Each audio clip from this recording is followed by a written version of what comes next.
Hi guys, welcome back to my channel. So as promised in my previous video, this is my labour and delivery story. Obviously, I did mention in my previous video that baby Lachlan was born at 39 weeks and 1 day, but I did not go into the dynamics of it, so I thought I would go through that in this video. I have written down pretty much my whole labour story just because it has been a week and a half now, close to 2 weeks. And I didn't want to forget anything, so I sort of wrote it all down, and my husband sort of checked to make sure I didn't forget anything crucial. So let's jump into my labour and delivery story. So first of all, from about 38.5 weeks, I was feeling a reduction in his movements, and all the movements I were feeling were quite painful. So not in like a, ow, that kind of hurts. It was like a, actually physically would make me cringe, painful. It was getting more and more painful every day. It really felt like my stomach was bruised, and I wasn't sure if that was normal. So when I saw my midwife on the Monday, which is the 20th of February, I mentioned that to her, and she sent me into the hospital for monitoring because she said any reduced movement can be dangerous at this stage.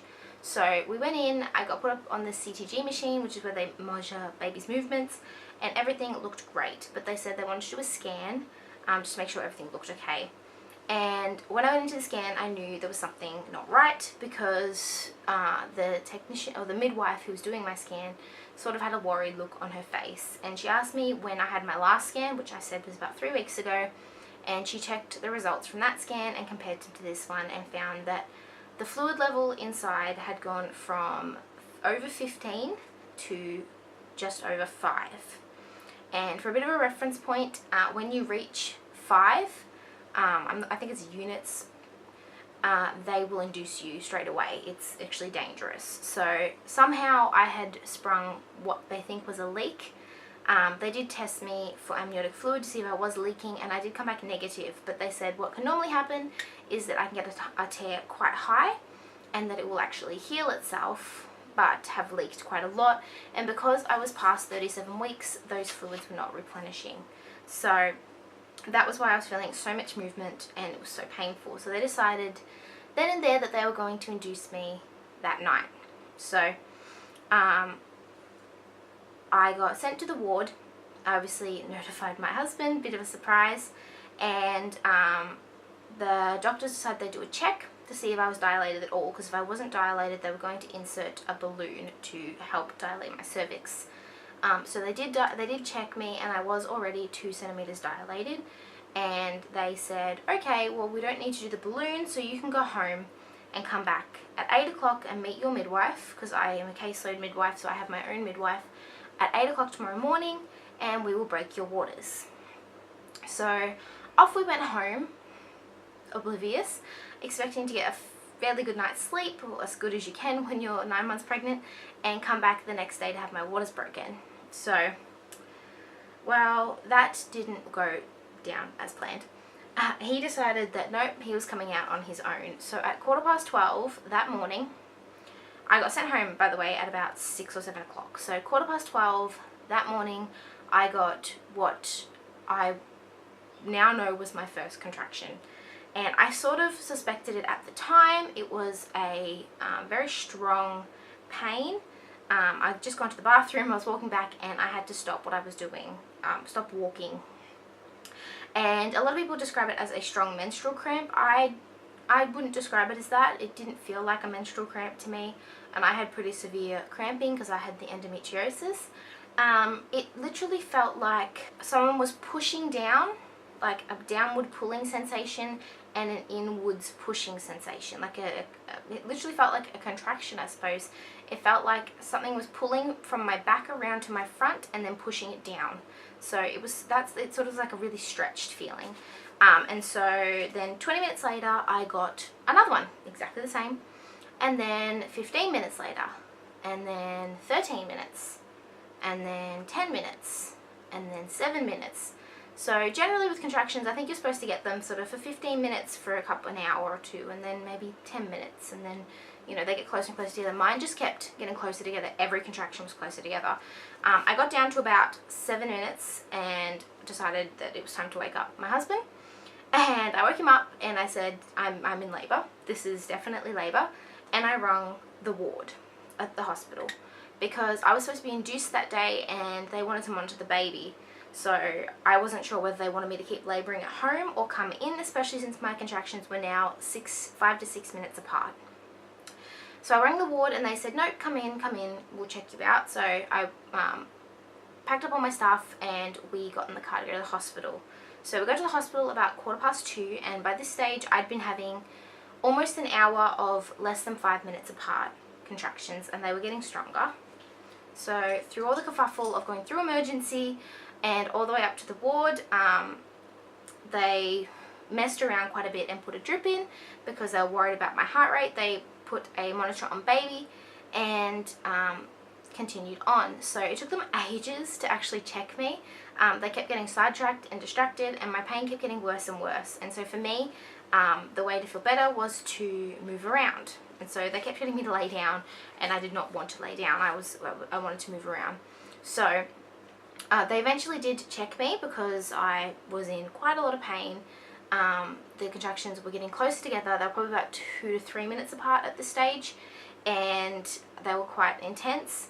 And they came and checked me, and I was already 4 centimeters. So I dilated 2 centimeters already, which was good, and thinned out a ton.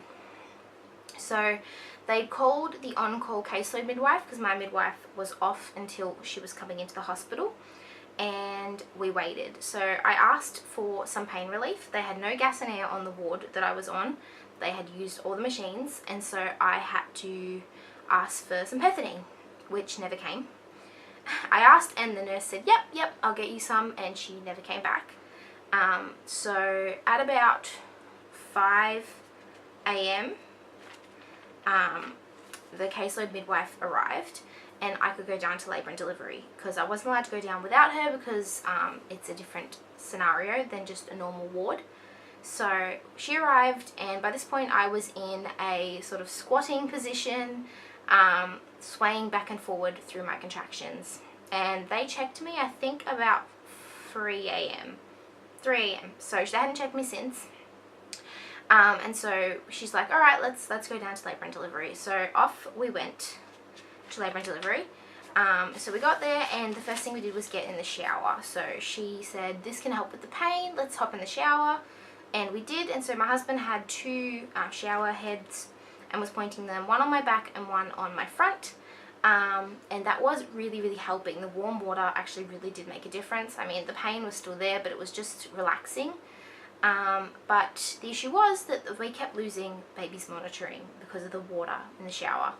And so she basically made the decision that, look, we need to be monitoring baby, we need to make sure he's doing okay because he's got less fluid than usual.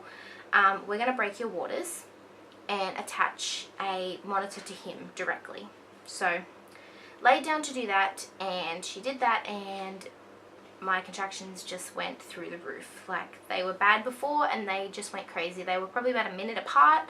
At this stage she said that I had pretty much no cervix left, or like it was pretty much completely thinned out, and I was really getting along in my dilation, and so it just went through the roof. So the shower just stopped working, just did not help after that.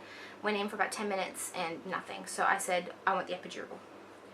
So it took about half an hour for my midwife to organise that, and when they came in I had a junior doctor do my epidural with supervision, and that was not fun because that was probably a good 40 minutes with 1 minute apart contractions, having to sit completely still with the junior doctor who kept missing.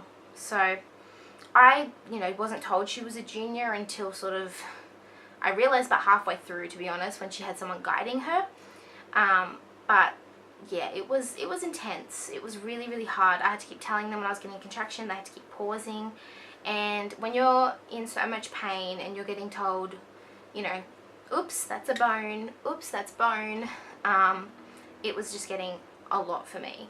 So eventually the senior anaesthetist took over and got the epidural in. And to be honest, the pain for that was not bad at all. It was just the fact that I had to sit really still for such a long period of time. That was the worst part. It wasn't actually the pain. The pain didn't really hurt whatsoever. It was a little bit of pressure on my back, nothing crazy. But by the time they actually got that in, it was pretty much time to start pushing. I was feeling a lot of pressure in my hips, and that's probably where I was feeling the most pressure. It wasn't really pain anymore. It was just really intense pressure. It really felt like someone was trying to like squish and push apart my hips, which is kind of what's happening, I suppose. So little did I know, they gave me the test dose, which is a very small dose, and then they didn't give me the administration button, which at the time, obviously I'm in a lot of pain. I wasn't thinking about that. I thought it was just going to work straight away or within 20 minutes or so. But my midwife had decided, she's like, well, they didn't want to give me the button. They didn't want to give me the button because they wanted me to feel when I needed to push. So I got the epidural hooked up and didn't get it at all. So I pretty much actually had a natural childbirth because I didn't actually get to use the epidural, which was just super fun. Looking back now, I know it would have slowed down the process, and he was born like an hour later, so I can't really complain, but it was still not fun. So at this point, my midwife arrived and we were ready to push. We were getting ready to push. The midwife looking after me actually called my midwife and said, you need to come in now, we're having a baby very soon.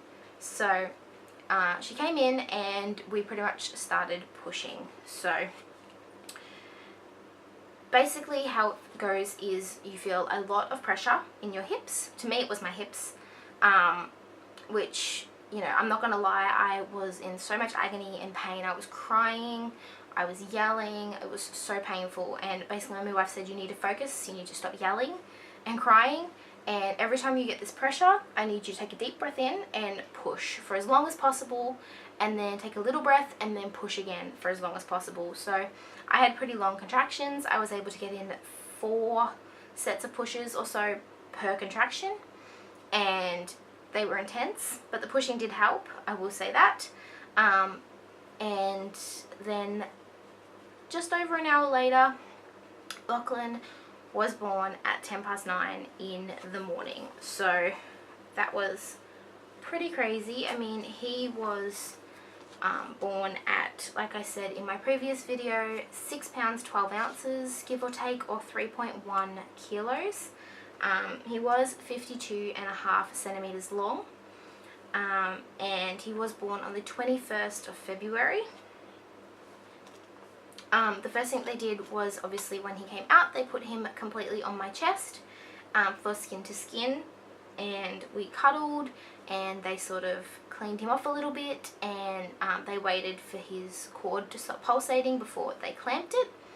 And it pulsated for quite a while. Like, I gave birth to the placenta, which was easy, just one push sort of slid out. But he had a very strong cord and a very good pulse with it. I'm pretty sure it pulsated, we didn't clip it for at least 20 minutes or half an hour, which was amazing. They also said that my placenta had started to break down quite a bit. They're not sure if that was because they may have had my dates wrong, or if because of the lack of fluid levels in there, it wasn't getting enough fluid and nutrients. So it was very good that he had decided to come. Otherwise, well, he would have been induced anyway, but it was very good that he came out. And also, he sort of looked like an overdue baby. He had very dry skin, he had a ton of hair, and he basically, they said he looked like he was a baby that was overdue, despite his being his small size though. So we think that was a lot to do with the fluid levels that I had. Obviously I had some tearing. I mentioned that in my previous video as well. I had 2nd degree tearing, and I did require stitches. They are dissolvable. They are pretty much all going away now. And that was fine. They just gave me some local anesthetic and did the stitches. Didn't really notice that. And because I didn't actually get my epidural, didn't actually get to use it, I was able to get up and walk straight away, which was great. So I was able to have a shower. We breastfed for the first time, which was good. He was very sleepy, so it was a very short breastfeeding session, but that was fine. And obviously Daddy got to have a hold while I had a shower, which was amazing. So I am healing well. I'm slowly getting into the swing of things. Obviously every day is slightly different with a little baby. Some days he wants to feed every hour like yesterday, and some days he sleeps, you know, 3-4 hour stretches. Just depends on what's happening with him and his body. So that's pretty much it for baby Lachlan's birth story. So that was it for my labour and delivery.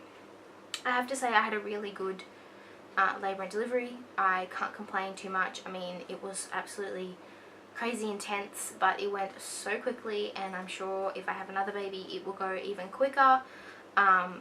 It was just, yeah, it went from 0 to 100 to 200 to being a baby, which just blows my mind. So we did have to stay in hospital overnight because I did get the epidural hooked up, even though I didn't actually get it, but because they're messing around in your back and spine, they just want to do lots of observations to make sure they didn't hit anything that was going to cause any issues with your blood pressure or your nerves. But all of that came back fine. He has been fine ever since. He is feeding well. He is doing really well. He is almost at his birth weight. He is currently 3.1 kilos, and his birth weight was 3.13. So he should be back at his birth weight in the next day or two, which is awesome. And yeah, that is pretty much it for baby Lachlan, who is slowly waking up here in my lap. So I will show you him. So this is baby Lachlan. As you can see, he's so tiny. So tiny. But yeah, if you guys want to know how I'm going and how he's going postpartum, check out my 2-week postpartum update, which is my previous video, and I really hope you guys enjoyed this video. Thank you so much for watching, and please subscribe to see more baby updates and mummy updates and all of that jazz. Thank you so much. Bye.